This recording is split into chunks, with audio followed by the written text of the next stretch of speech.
মৰমৰ ছাত্ৰ-ছাত্ৰীসকল, আজি মই অনুশীলনী 12.2 কুৱেশ্যন নম্বৰ 8 পৰা ভিডিঅ'টো আৰম্ভ কৰিবলৈ লৈছোঁ। গতিকে তোমালোকে ভিডিঅ'টো মনোযোগেৰে শেষলৈকে চাবা আৰু যদি ভিডিঅ'টো ভাল লাগে তেনেহ'লে ছাবস্ক্ৰাইব কৰিবলৈ নাপাহৰিবা। ব'লা ভিডিঅ'টো মই আৰম্ভ কৰিছোঁ। আমাক আজি 8 নম্বৰ প্ৰশ্নটো দিয়া আছে 2x স্কোৱাৰ প্লাছ 7x আৰু 3x মাইনাছ 7ৰ সমষ্টিৰ পৰা 2x স্কোৱাৰ মাইনাছ x আৰু x square plus 6x plus 2ৰ সমষ্টি বিয়োগ কৰা। গতিকে মই এই দুটা প্ৰথমতে লিখি ল'লোঁ, এই দুটা সমষ্টিৰ পৰা পিছৰ দুটাৰ সমষ্টিটো বিয়োগ কৰি দিব লাগে। গতিকে মই এইখিনি পাতি ল'লোঁ।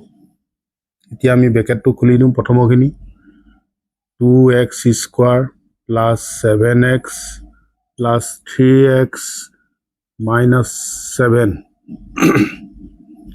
প্ৰথমতে এইখিনি আমি যোগ কৰি ল'ম। মাইনাছ ভিতৰখিনি এতিয়া খুলি দিওঁ। 2x square minus x plus x square plus 6x plus 2 এইখিনি এতিয়া যোগ কৰি দিলে আমাৰ সদৃশ পদ এই দুটা আছে, গতিকে দুটা যোগ হ'ব। 2x স্কোৱাৰ হাতে 3 10 হ'ব, 10x হ'ল, মাইনাছ 7 হ'ল, মাইনাছ এইখিনি ভিতৰত যোগ কৰি লওঁ। 2x স্কোৱাৰ আৰু x স্কোৱাৰ দুইটা আগত প্লাছ চিন আছে, গতিকে 2 1 কি হ'ব 3 হ'ব, 3x স্কোৱাৰ হ'ল। এইটো 6xৰ আগত প্লাছ আছে, এইটো xৰ আগত মাইনাছ আছে, গতিকে যোগ, এইটো বিয়োগ, গতিকে বিয়োগ কৰিব লাগিব। ডাঙৰটোৰ আগত যোগ চিন আছে, গতিকে ইয়াত যোগ কৰিলে 6 1 হ'লে 5, 5x হ'ল। ইয়াত থাকিল plus 2x square plus 10x minus 7 minus পূৰণ কৰি দিলে minus plus minus 3x square minus plus minus 5x minus plus minus 2 হ'ল। এতিয়া আমাৰ সদৃশ পদকেইটা কোনকেইটা আছে? এইটো আৰু এইটো আছে। 2x square minus 3x square plus এইটো 10x আছে, এইটো মাইনাছ 5x আছে, মাইনাছ 7, এইটো মাইনাছ 2। গতিকে এইটো আৰু এইটো বিয়োগ কৰিব লাগিব। এইটো আগত বিয়োগ, এইটো আগত যোগ আছে, ডাঙৰটো আগত বিয়োগ, গতিকে 3 2 গ'লে 1x স্কোৱাৰ হ'ল। ইহঁত দুটাও বিয়োগ কৰিব লাগিব, এটা যোগ এটা বিয়োগ, গতিকে ডাঙৰটো আগত যোগ আছে, যোগ হ'ল। 10ৰ 5 গ'লে 5, 5x, আৰু এই দুটা আগতে মাইনাছ আছে, গতিকে যোগ কৰিব লাগিব। কমন চিনটো মাইনাছ আহিলে হাতে 2 9 হ'ল। গতিকে আমাৰ বিয়োগ ফলটো আমি দুটাখিনি পালোঁ, এইটো হ'ল। বুজি পাইছানে তোমালোকে? আমাক কুৱেশ্যন নম্বৰ 9টোত দিয়া আছে যে এডৰা খেতি মাটিৰ চাৰিসীমাৰ জোখ ক্ৰমে x, x/2, y আৰু y/2 মাটি টুকুৰা পৰিসীমা উলিয়াব লাগে। দিয়া আছে মাটি টুকুৰাৰ চাৰিসীমাৰ জোখ ক্ৰমে x, x/2, y আৰু y/2। আমি এইখিনি লিখি ল'লোঁ। এতিয়া মাটি টুকুৰা পৰিসীমা উলিয়াব লাগে। মাটি টুকুৰা পৰিসীমা উলিয়াবলৈ হ'লে কি কৰিব লাগিব? এই চাৰি বেৰৰ জোখবোৰ কি কৰিব লাগিব? আমি যোগ কৰি দিব লাগিব। x, x/2 plus y plus y/2 হ'ল। এতিয়া আমাৰ ইয়াত কি হ'ব? হৰবোৰৰ লসাগু কি হ'ব? 2 হ'ব। ইয়াৰ তলত 1 এটা আছে, 1 এ 2 হৰণ কৰিলে 2 হয়, 2 এ xক পূৰণ কৰিলে কি হ'ব? 2x হ'ব। 2 ৰে 2 হৰণ কৰিলে 1 হয়, 1 এ xক পূৰণ কৰি দিলে x হ'ব। ইয়াৰ তলত 1 আছে, 1 এ 2 হৰণ কৰিলে 2 হয়, 2 এ yক পূৰণ কৰিলে 2y হ'ল। প্লাছ 2 ৰে 2ক ডিভাইড কৰিলে 1 হয়, 1 এ yক পূৰণ কৰিলে y হ'ব। গতিকে ওপৰত আমাৰ কি হ'ব? x, এইকেইটা সদৃশ হয়, গতিকে দুইটা যোগ কৰি দিলে কি হ'ব? 3x। এইফালে দুটা যোগ কৰিলেও কি হ'ব? 3y হ'ল। ডিভাইডেড বাই 2 তিনি এটা দুইটাতে আছে গতিকে তিনিটো কমন ল'ব লাগিব পাৰিম গতিকে ইয়াত কি থাকিব x plus y divided by 2 গতিকে আমাৰ মাটিটুকুৰা পৰিসীমাটো কিমান হ'ব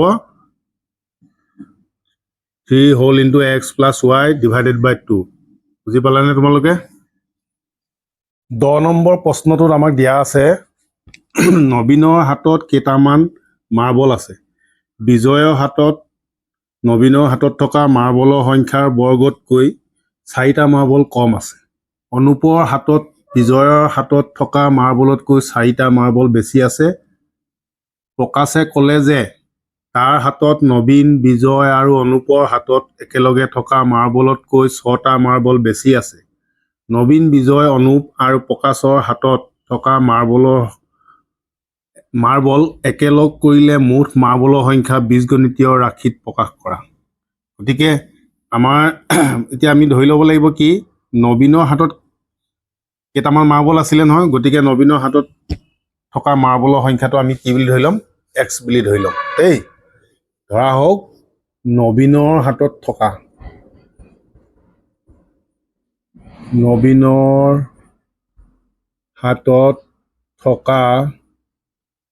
মাৰ্বলৰ সংখ্যা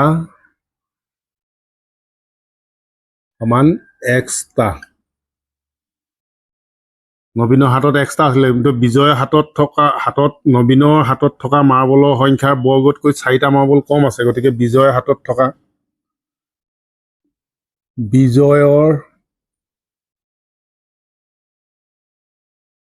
হাতত থকা মাৰ্বলৰ সংখ্যা সমান ইয়াৰ নবীনৰ হাতত থকা মাৰ্বলৰ সংখ্যাৰ বৰ্গ গতিকে x স্কোৱাৰ হ'ল তাতকৈ কি হ'ল 4টা মাৰ্বল কম আছিলে ইমানখিনি আছে নবীনৰ হাতত তাৰপিছত কি বিজয়ৰ হাতত থকা মাৰ্বলৰ সংখ্যাটো কিমান পালোঁ x স্কোৱাৰ মাইনাছ 4 তাৰপিছত কোন আহিলে অনুপৰ হাতত বিজয়ৰ হাতত থকা মাৰ্বলতকৈ 4টা মাৰ্বল বেছি আছে গতিকে ইয়াতকৈ আৰু 4টা বেছি আছে অনুপৰ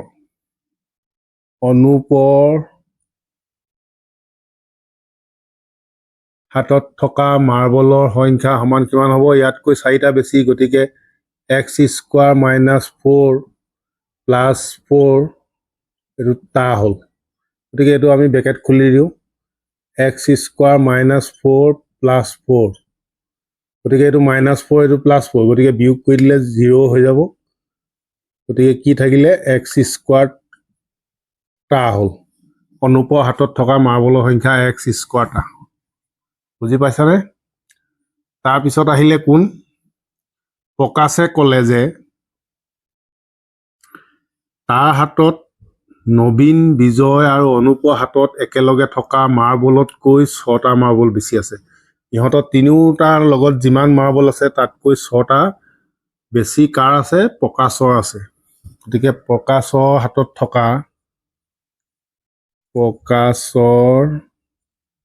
হাতত থকা মাৰ্বলৰ সংখ্যা ইহঁতৰ তিনিওটা হাতত থকা যোগফলটো উলিয়াই লওঁ x প্লাছ ইয়াৰ কি আছিলে x স্কোৱাৰ মাইনাছ 4 ইয়াৰ আছিলে x স্কোৱাৰ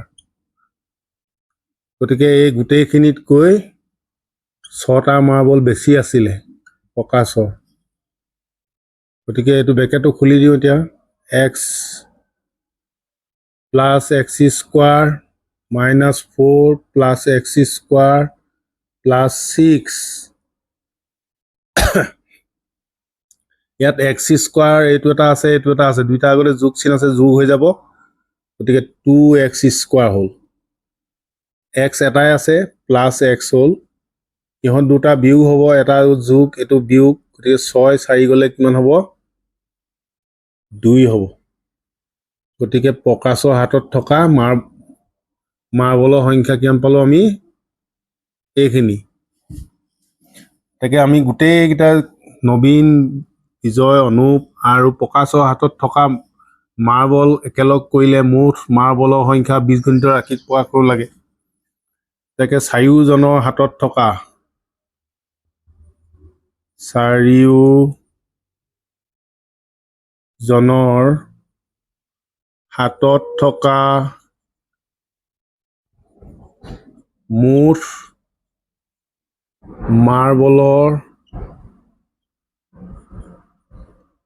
সংখ্যা সমান অলপমান এইফালৰ পৰা লিখোঁ দেই মাৰ্বলৰ সংখ্যা সমান গোটেইকেইজনৰ হাতত থকা মাৰ্বল লিখিব লাগিব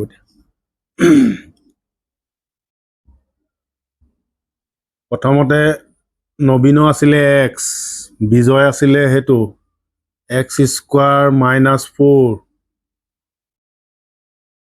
তাৰপিছত অনুপৰ আছিলে x square plus x square তাৰপিছত প্ৰকাশৰ আছিলে এইখিনি plus 2x square plus x plus 2 গতিকে এইখিনি যোগ কৰি দিলে কি হ'ব ইয়াত এক্স স্কোৱাৰ এইটো এটা আছে আৰু এইটো 2x স্কোৱাৰ গতিকে ইয়াত 2 হ'লেই এই দুটা যোগ কৰিলে 2 হ'ব মই যোগ কৰি দেখাইছোঁ 2x square plus 2x square হ'ল তাৰপিছত এইটো এটা x আছে এইটো এটা x আছে গতিকে 2x হ'ল এইটো -4 এইটো +2 গতিকে এইটো বিয়োগ কৰি দিলে -2 হ'ব গতিকে এই দুটা যোগ কৰিলে 4x স্কোৱাৰ প্লাছ 2x -2 গতিকে মুঠ মাৰ্বলৰ সংখ্যাটোৰ বীজগণিতীয় ৰাশিত প্ৰকাশ কৰিলে আমাৰ এইটো হ'ব বুজি পাইছানে তোমালোকে